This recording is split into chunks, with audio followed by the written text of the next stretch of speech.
the gentleman from the great state of California, and the next Speaker of the 118th Congress, Kevin McCarthy.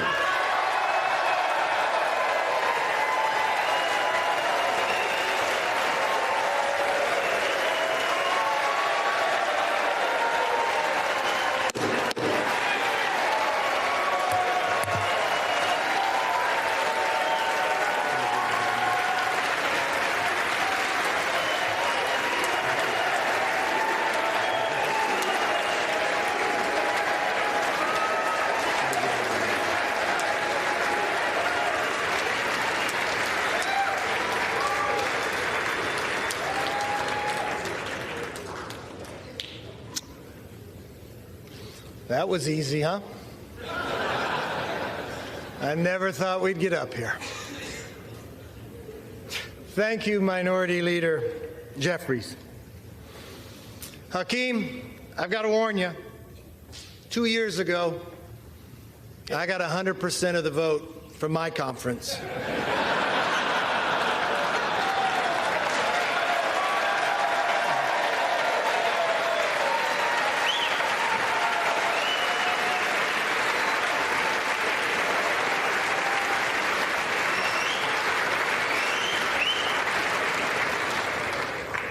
There's somebody else I want to thank. The gentlelady who served as our presiding officer this week, our clerk, Cheryl Johnson. Thank you.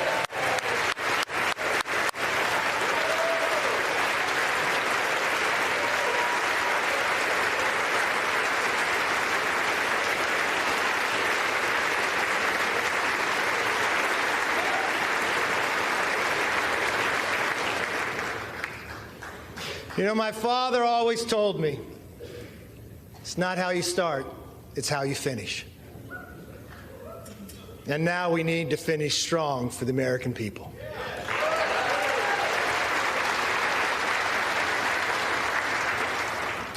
You know, if a son of a fireman and a grandchild of immigrants can rise to the highest position in the most important legislative body in our country, and if my colleague, Hakeem Jeffries, with his life story, can rise to lead his party, then opportunity and democracy still thrive in America.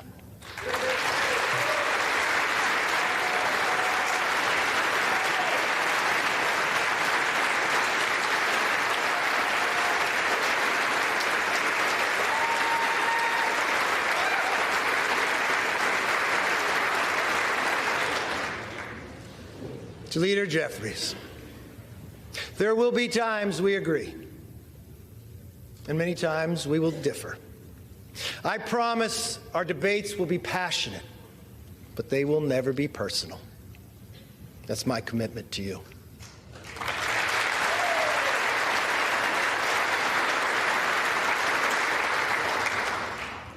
And now, the hard work begins. What we do here today, next week, next month, next year, will set the tone for everything that follows. Tonight, I want to talk directly to the American people. As Speaker of the House, my ultimate responsibility is not to my party, my conference, or even our Congress. My responsibility, our responsibility, is to our country.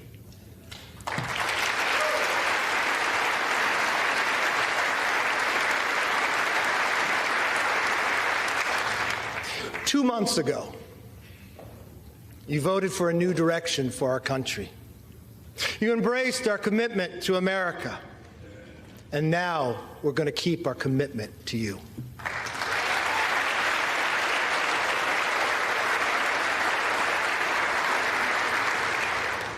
It's a commitment for an economy that's strong, where you could fill up your tank of gas and feed your family, where paychecks grow and not shrink. It's a commitment for a nation that's safe, where communities are protected, law enforcement is respected, and criminals are prosecuted.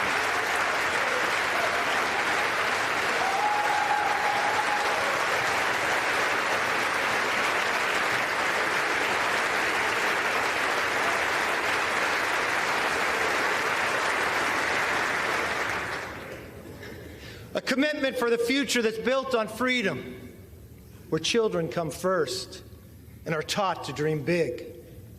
Because in America, dreams can still come true. A commitment for a government that is held accountable, where Americans get the answers they want, need, and deserve. Our system is built on checks and balances.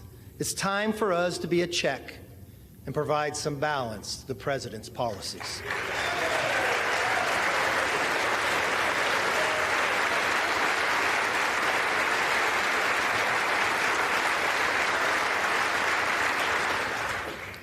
There is nothing more important than making it possible for American families to live and enjoy the lives they deserve. That is why we commit to stop wasteful Washington spending, to lower the price of groceries, gas, cars, housing, and stop the rising national debt.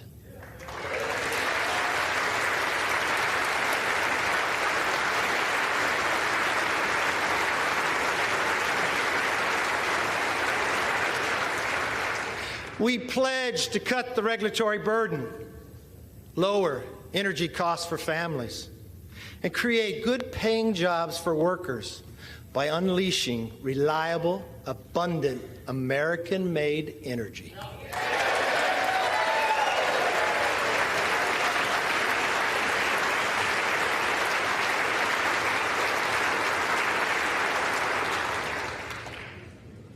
I know the night is late, but when we come back, our very first bill will repeal the funding for 87,000 new hours.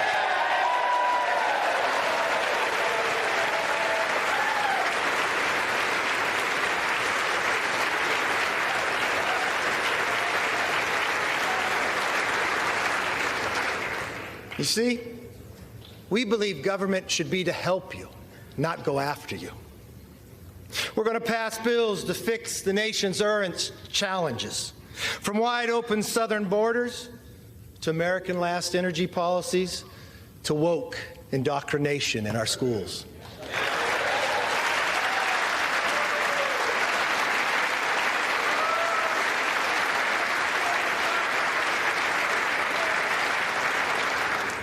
We'll also address America's long-term challenges, the debt, and the rise of the Chinese Communist Party.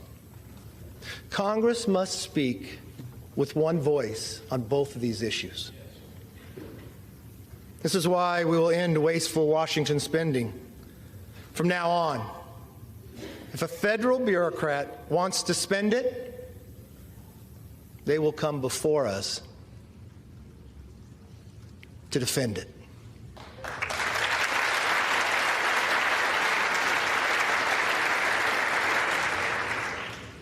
As for the Chinese Communist Party, we will create a bipartisan select committee on China to investigate how to bring back the hundreds of thousands of jobs that went to China, and then we will win this economic competition.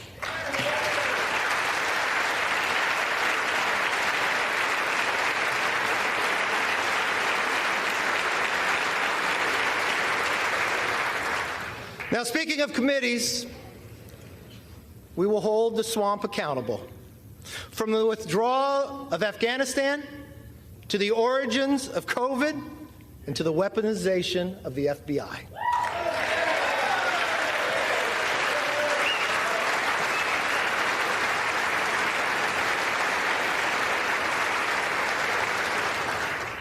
Let me be very clear. We will use the power of the purse and the power of the subpoena to get the job done.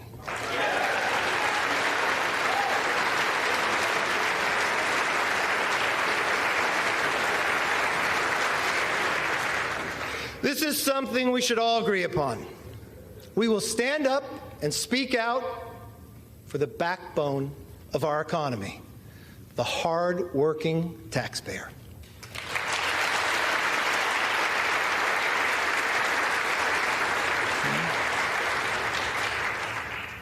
It's nighttime here in Washington.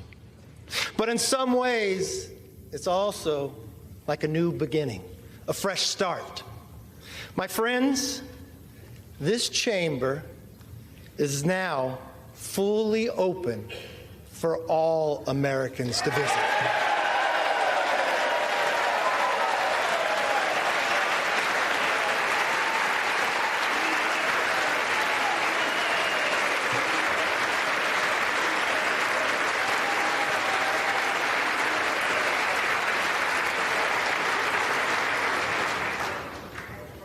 I want to give all Americans a personal invitation. You are welcome to see this body at work. No longer will the doors be closed, but the debates will be open for you to witness what happens in the People's House.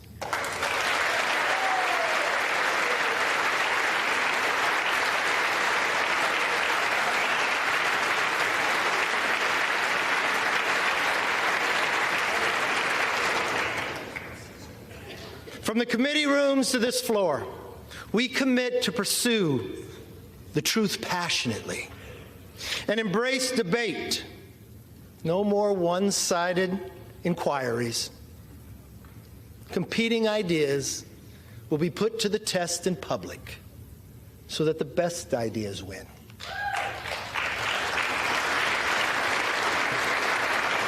But we also pledge to bring Congress to the people, because answers have not and will not always be found in Washington.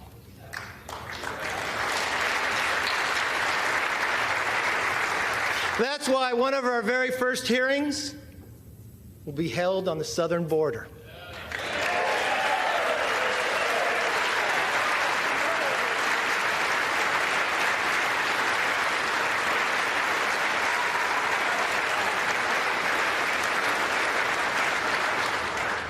No more ignoring a crisis of safety and sovereignty. We must secure our border.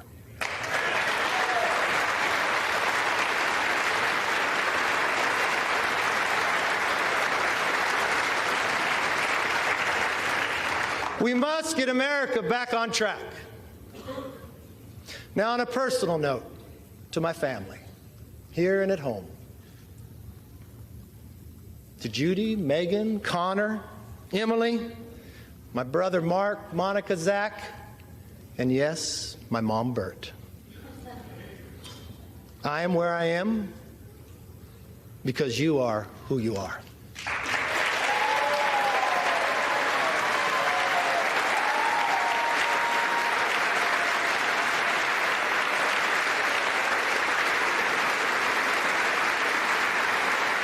You can stand.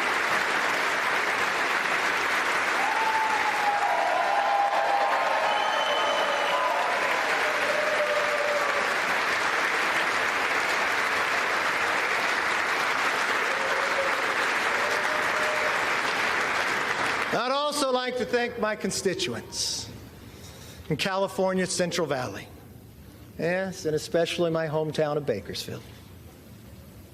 I don't know if you're familiar with music, but as Buck Owens sings, how many of you that sit and judge me have ever walked the streets of Bakersfield?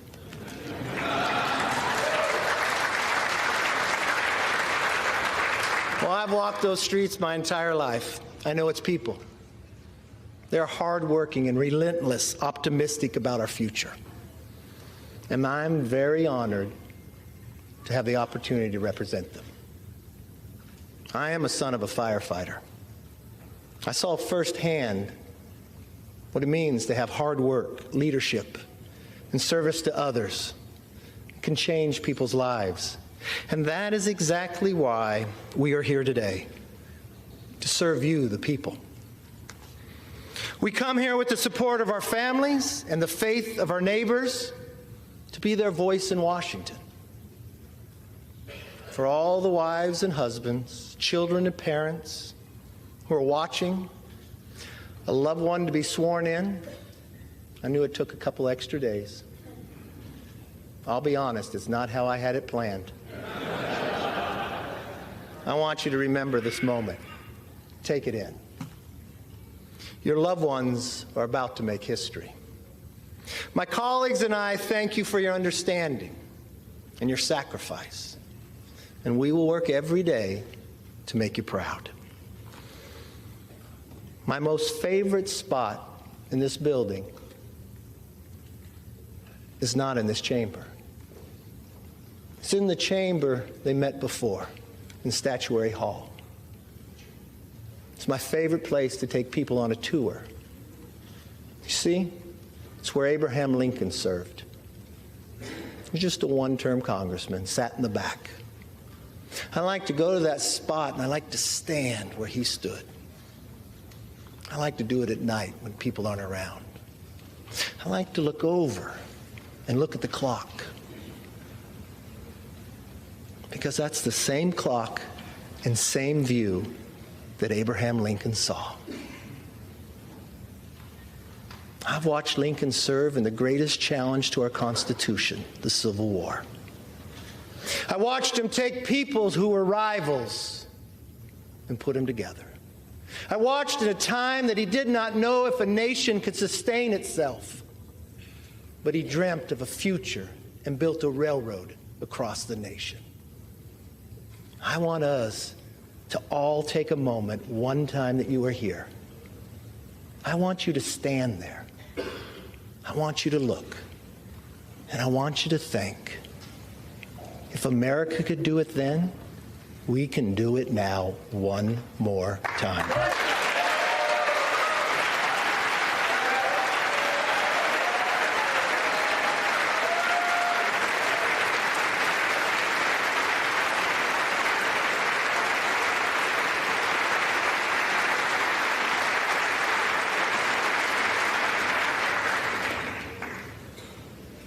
You know, Abraham Lincoln gave his life in service to this country.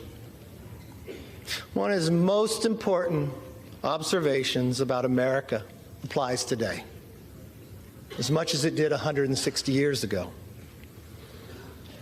He said, "We are striving to maintain the government and institutions of our fathers and to transmit them to our children and our children's children's forever." My fellow Americans, that is still our mission today. This moment calls for restoring trust within our country and with each other. In that spirit, I will work with anyone and everyone who shares our passion to deliver a better future for the nation. I hope you'll join me. As a Congress, we can only operate if we cooperate. My door will be open. I'd like you to come by. I want you to see, as you walk down the hall, a large portrait of Lincoln. I want you to go into that conference room. I want you to see another portrait. My members know of this. It's of Washington crossing the Delaware. You all know the story. It happened on Christmas, 1776. There was no iPhone to take a picture. People wonder when it was painted. It wasn't painted by someone who was there. It was painted in 1850 and 1851. He was an immigrant who lived in America, Emanuel Lentz. You know why he painted it? Because he knew America was more than a country. America was an idea. He went home to Germany, and he wanted Germany to have a revolution based upon the values and freedoms that we defend every day. His talent was art. So he believed if he painted this painting, he could inspire his countrymen to rise up for the idea of freedom. Well, many historians will tell you he didn't get it correct. They'll tell you Washington crossed on a Durham boat, but he paints it with Washington in a rowboat. You see 13 people, but only 12 faces. You see Washington standing up in a rowboat in the middle of winter, wearing a ceremonial uniform with his hand on his chest. He looks so stoic. You would look at that man, you'd say, I'd follow him anywhere. You probably believe that he never lost a battle. But history would tell us at that moment, at that time, he had only lost. We had never won. You see, that was the night of our first victory as a nation when we surprised the Hessians. But when you look at that painting, don't look at Washington. I want you to look at who's in the boat. You see, the second rower in the beret, he's Scottish. The person directly across from him in the green, rowing in the exact same cadence, is an African American. You come down right to the middle in the red, the person who's rowing the strongest is a woman. And in the very back is a Native American. I don't know from a historic fact if they were in the boat that night, but to this young immigrant who had lived in America, that's who he believed would be in the boat. The second to last person is a farmer. He could be from Bakersfield, I'm not sure. His hand goes across his face. People will debate this part. But what I see is a hand of the 13th person nobody sees. You see, what I believe Emmanuel was saying is, here we are, battling for the creation of the idea of freedom. That every individual is equal. Not a perfect nation, but striving to be a more perfect union. Having lost every battle against the greatest challenge with the strongest nation, having lost them all, but willing to do it on our holiest of nights, with a hand reached out and asking if you would join us. That's as true today as it was then. If we let everybody in the boat, if we row in the same cadence together, there is no obstacle this body can overcome for this nation.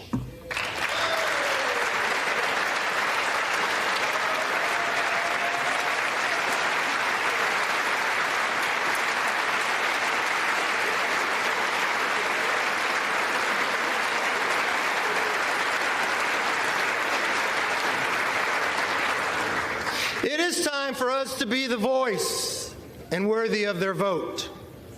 Let me close with this. I may not know all of you, some of you are new, but I hope one thing is clear after this week. I never give up.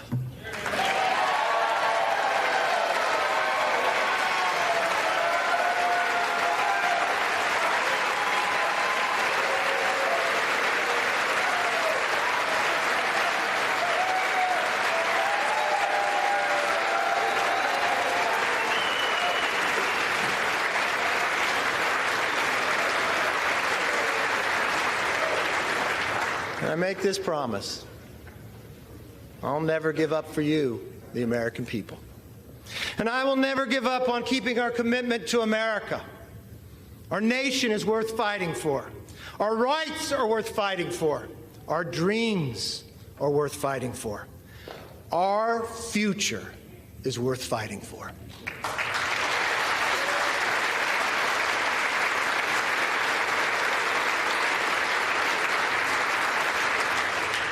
Therefore,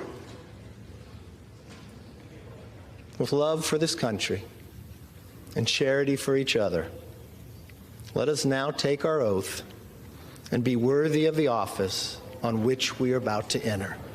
God bless everybody in this chamber, and God bless America.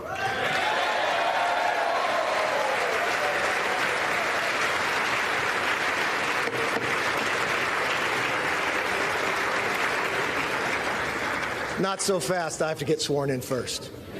Sit down. I am now ready to take the oath of office. I want to ask the Dean of the House, the Honorable Hal Rogers of Kentucky, one of my first mentors, to administer the oath of the office.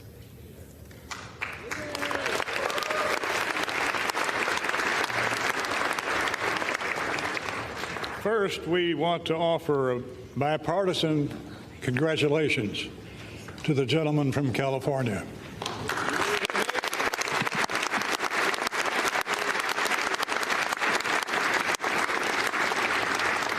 Now, will the